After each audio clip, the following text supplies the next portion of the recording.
What up nerds, Mochina here, and today I'm gonna make this mini fridge that's perfect for a desktop or maybe a camping van. As you can see from the sketches, I'm not having it stand upright, and this is because the cold air will just flow right out every time I open the fridge, but with this design and the lid on top, most of the cool air stays inside the fridge and it doesn't take long to cool it down again. The first thing I had to deal with is this styrofoam insulation that would make the whole inside of the fridge. The first shape I created was this one, which would be the main room. It should be big enough to fit 5 half-liter bottles. So I'm just gonna measure up my pieces and use a styrofoam slicer to cut it. I built this styro slicer mainly for this purpose, and I'll probably need it later anyway. It's an awesome tool and it cuts foam and styrofoam like butter, and it's easy to use. If you want to know how to build this tool, I'll leave a link to King of Random's video on how to make it in the description.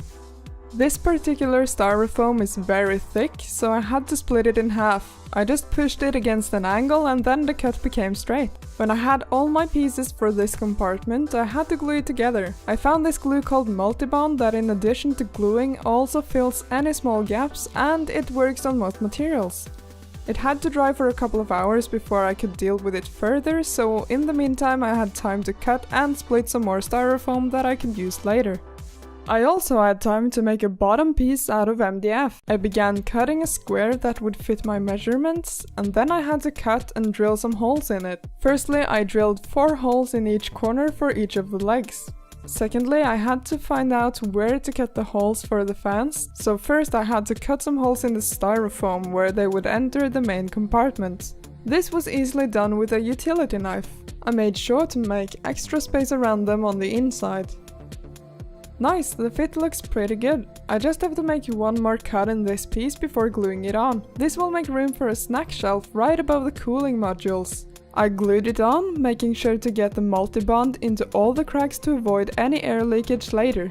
Now that I had the proper placement of the fans, I could finally mark them up on the MDF and cut the center circles out. That was quickly fixed with a drill and a jigsaw. The warm air from the fans will now be able to escape through the holes on the bottom.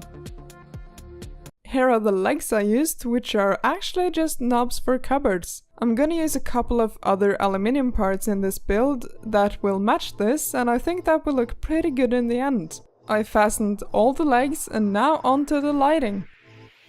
I wanted the fridge to light up whenever I open the door, and therefore I need some lighting that's well incorporated in the design, and these angled channel holders for LED strips will do perfectly. I just used a tiny piece of styrofoam to cover the top, and I could cut them to the right size with a hacksaw, and as always, you'll find a link to everything in the description.